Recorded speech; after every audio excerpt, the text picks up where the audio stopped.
Hello, magandang hapon. At ito nga, kakatapos ko lang magsunog ng mga basura.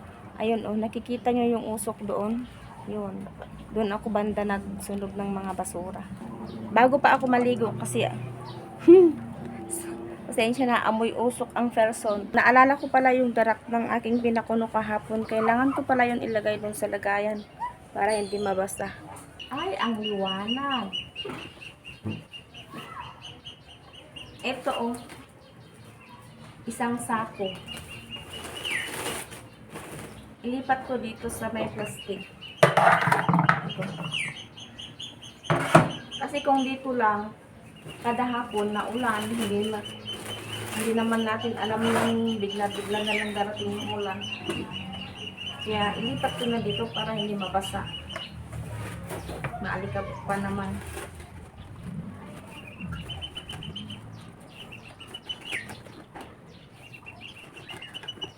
Pinapakain namin ito sa mga pato. Charan, hindi pa ako naligo. Hapon na. Nagsidatingan pa yung mga estudyante. Dahil hindi pa ako naligo, inasikaso ko muna magsaing. Ayan. Nakulo na kaya pinatay ko yung apoy. Ganun kasi ako kapag nagluluto ng sinaing. Kapag kumulo na yung sinaing, papatayin ko yung apoy. After a minutes or seconds, kapag binalikan ko, wala ng tubig yung kanin, yung bigas, saka ko lang siya sisindihan ng alalay ba na apoy para mainin. Yun ang ginagawa ko para makatipid sa gasol. Ayan, oh. Ayan.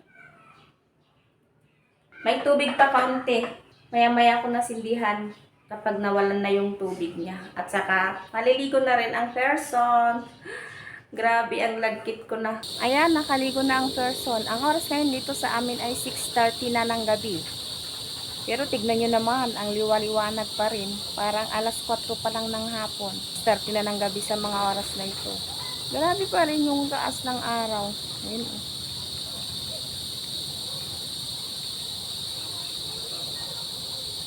Doon banda lumubog si Haring Araw.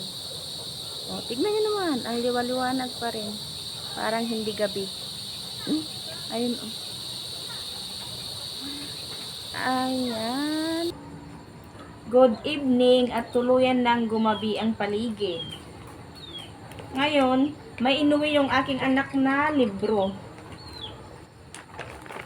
Palitan daw ng cover, plastic cover. Kasi yung dating cover nito is sira-sira. Kaya ito, magbabalot ako ng libro.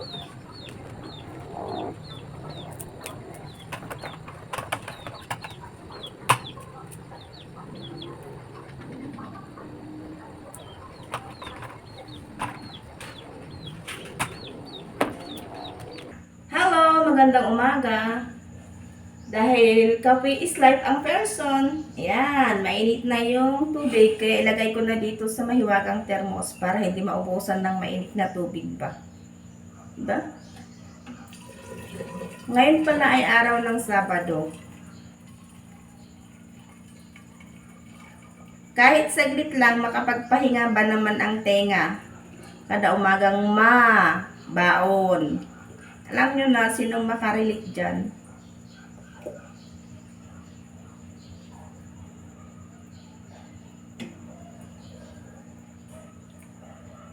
Hindi pa pala puno. Pagkatapos nito ay maglalaba ako.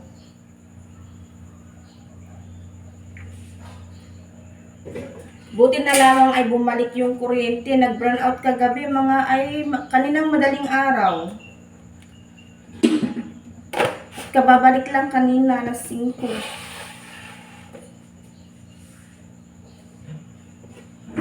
Painiin ko lang itong kanin. Naubusan na ng tubig. Sinipsip na ng kanin. Ng bigas ba?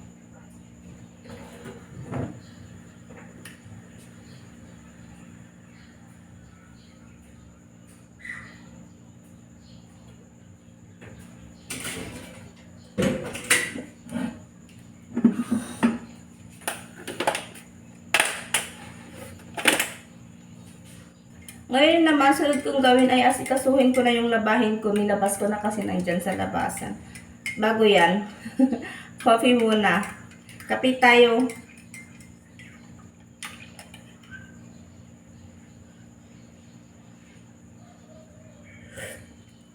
Kaso mainit. Ngayon lang ako nagkape ng purong mainit na tubig. Kasi nga hindi ko talaga ito mauupuan. Itatabi ko muna at gagawin ko yung mga gagawin ko. Pero kapag talagang mauupuan ko yung kape, half na mainit na tubig, half na malamig. Inumin ba ang gagawin? Habang nakaupo ay umiinom.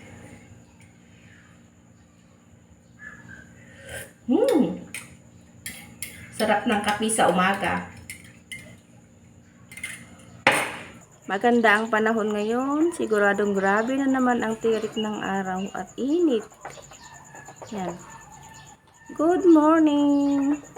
Ayun si Haring Araw sumisilip, tatakpan ng mga dahon. Ang mga pato, solve. Tapos ko na silang bigyan ng pagkain. Yun, yung init. Lumabas din. Yun naman yung mga labahin ko. Separate ko lang yung mga pants at mga t-shirt.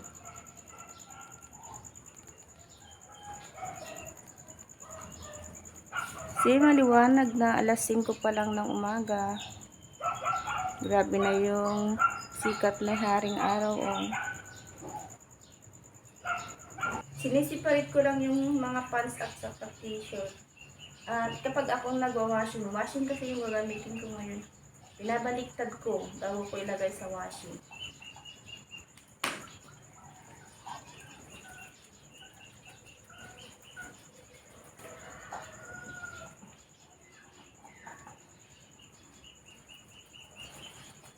Hindi ko pala ito tapos, nandun na ako. Gaya nito, baliktad. Baliktarin ko para pag nag-washing talagang dito sa harap. Hindi bali sa loob niya kasi pawis yung one naman nun. Excuse me. Saka yung mga ganito, tinatali ko para hindi magkabuhol-buhol dyan sa washing. Yun ang pus lang mabibinat ito kapag hindi na tali. Hihilahin ng, diba sa washing, magrarambulan sila ng ganyan. O kapag hindi tinali yung tali ng mga pants na may mga tali, yun, marorol yan ng marorol hanggang sa mabinat na.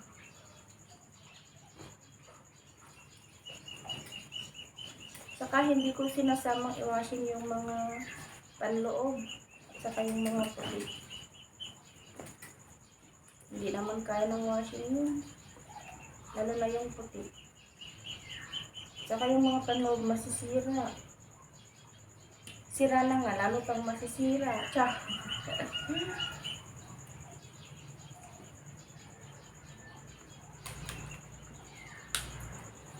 Gaya nito, nakatali naman na.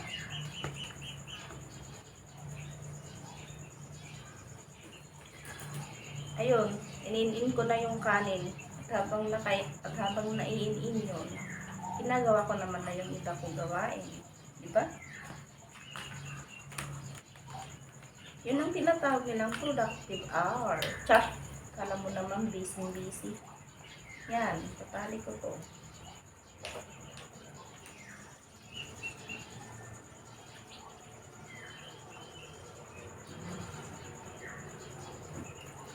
So, yun lang guys. Ayusin ko lang itong mga labahin ko at nang masimulan na itong labhan ni washing machine. Mamaya ulit, balikan ko kayo. Ayun, iniwan ko yung labahin ko doon. Bahala na si washing machine maglaba doon. Dahil ngayong umaga pa lang ito, titiklopin itong dinamuhan ko kahapon. Hindi ko na tatiklop kahapon ng hapon kasi nga nabisi na sa mga ginagawa. Sa pagluluto ba ng hapunan. Ngayon ko lang siya titiklopin at lilinisin. Ilagay ko dun sa gitna at mamayang hapon talagang matutulog na siya. Nagwalis lang ako guys.